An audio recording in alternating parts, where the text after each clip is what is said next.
আসসালামু আলাইকুম, সবাই কেমন আছেন? শুরুতেই একটা স্যাড নিউজ। গতকাল রাত্রে 10টা-11টার দিকে এসে দেখি যে একটা বাচ্চা স্ট্রোক করে মারা গেছে। তো এতে স্ট্রোক করে মারা যাওয়াতে আমার আরেকটি ধারণা আসলো যে এই মুহূর্তে বোর্ডিং ওদের হয়ে গেছে। তো মুরগি যেটা মারা গেছে 120 গ্রাম ওজন ছিল, সেটাও আপনারা দেখলেন। তো যাই হোক, মুরগিটা আমি মাটি চাপা দিয়ে দিচ্ছি, যদিও অন্ধকার ভালো করে দেখা যাচ্ছে না।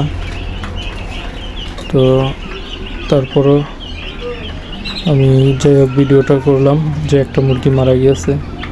তো আজকের দিনের শুরুতে আমার দেখুন টাইগার মুরগিগুলো মাশাআল্লাহ সুস্থ সুন্দর আছে। সকালবেলায় ওদের ছেড়ে দেই, ওরা নিচে এসে ঘোরাঘুরি করে, পানির পাত্র খাবারের পাত্র নিচে দিয়ে দেই, খাওয়া দাওয়া করে ইনশাল্লাহ। আর আরেকটা সুসংবাদ হলো, আমি কিন্তু যেহেতু ব্রডিং শেষ হয়ে গেছে, তো আমি অল্প জায়গাতে বালু চেলে একদম শুকনো ঝরঝরা করে সেই বালুতে সকালেই ছেড়ে দিয়েছি মুরগিগুলো। যদিও সে সময় আমি ভিডিও করি নাই, ছেড়ে দেওয়ার পরে আপনাদেরকে দেখাচ্ছি। তো আমি ছেড়ে দেওয়ার পরে নেট দিয়ে দুই পাশে বেড়া দিয়ে দিছি, বাট নেটের যাই হোক ওই ইটগুলো যে ফাঁকা আছে ওই ফুটো দিয়েই ওরা এই পাশে কিছু চলে এসেছে 15-16টা মুরগি। তো আমি আবার সেই মুরগিগুলো আবার ভিতরে ঢুকিয়ে দিলাম। তো মাশাআল্লাহ নারিশ কোম্পানির বাচ্চার আমি ফিডব্যাক এখনই দেব না পুরোপুরি, তারপরও যতটুকু ধারণা আছে সেই ধারণা থেকে বলতেছি যে বাচ্চাগুলো মোটামুটি ভালো, কিন্তু এর একটা খারাপ দিক হলো, আমি এর আগে নাহারের বাচ্চা 2বার উঠাইছিলাম। তো নাহার কোম্পানির বাচ্চাগুলো ছোট বড় হয়, বাট বাচ্চাগুলোর কোনো রকম শারীরিক সমস্যা হয় না বোর্ডিংয়ে।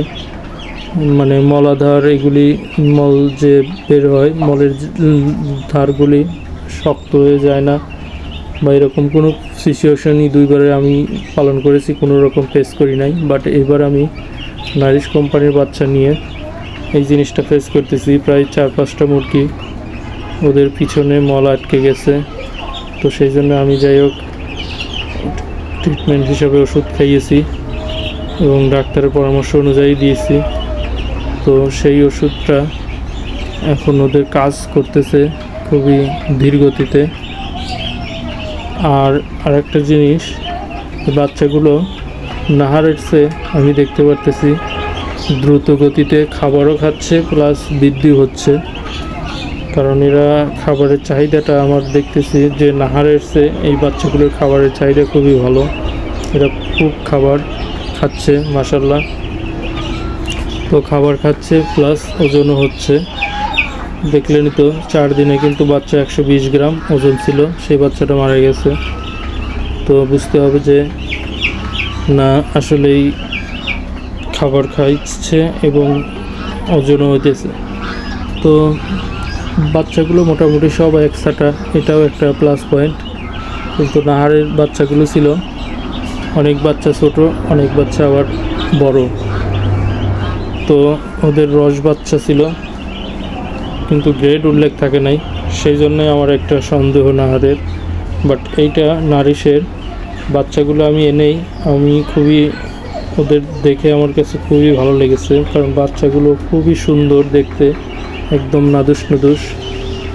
তো মাশাআল্লাহ বাচ্চাগুলো এখন যেহেতু বড় হচ্ছে, তো আমার একটা ধারণা এটা হলো যে প্রত্যেকটি বাচ্চাই 19-20, বাট 20-15 হয় নাই, 19-20-18 এর ভিতরেই আছে।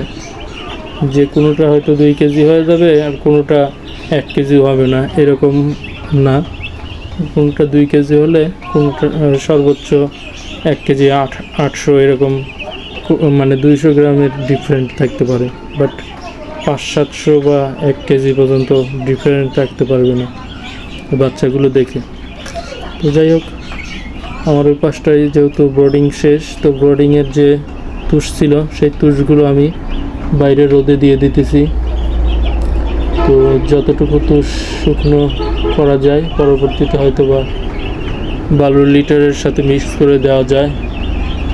তবে একটা জিনিস আবারও আপনাদেরকে জানিয়ে রাখি, কারণ খাবার বেশি খাওয়ার কারণে ওরা লিটারে একদম মানে বলা যায় যে লিটার একদম ভিজিয়ে ফেলেছিল।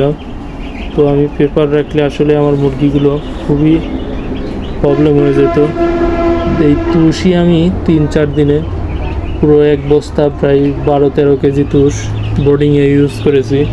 সম্পূর্ণ তুষ একদম ভিজে গেছে। তো আর একদিন যে রাখবো সে তুষটা আসলে রাখার মতো না, সেই জন্যে আমি বোর্ডিং থেকে আরও বের করে দিলাম।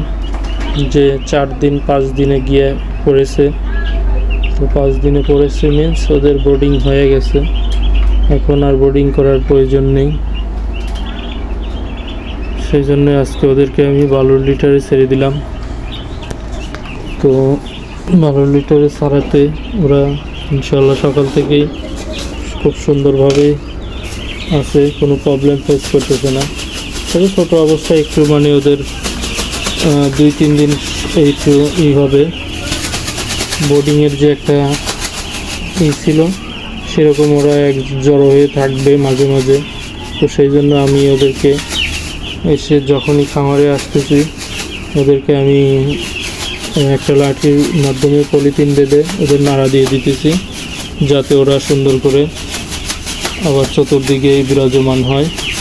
কারণ এক জায়গায় থাকলে কিন্তু আবার অনেক প্রবলেম হবে, মুরগি প্যারালাইসিস হওয়ার সম্ভাবনা থাকবে। তো সেই জন্য ওদের নাড়া দিতে হবে। তো যাই হোক, ভিডিও কেমন লাগলো, ভালো লাগলে অবশ্যই কমেন্টে জানাবেন। আর কোনো কিছু জানার থাকলেও কমেন্ট করবেন। আর আমার ভিডিও ভালো লাগলে কিন্তু আমার চ্যানেলটিকেও সাবস্ক্রাইব করতে হবে। তো লাস্ট মুহূর্তে দেখুন ভিডিওটা, এই যে লিটারটা শুকনো করতে দিছি। তো আসসালামু আলাইকুম, ভালো থাকবেন।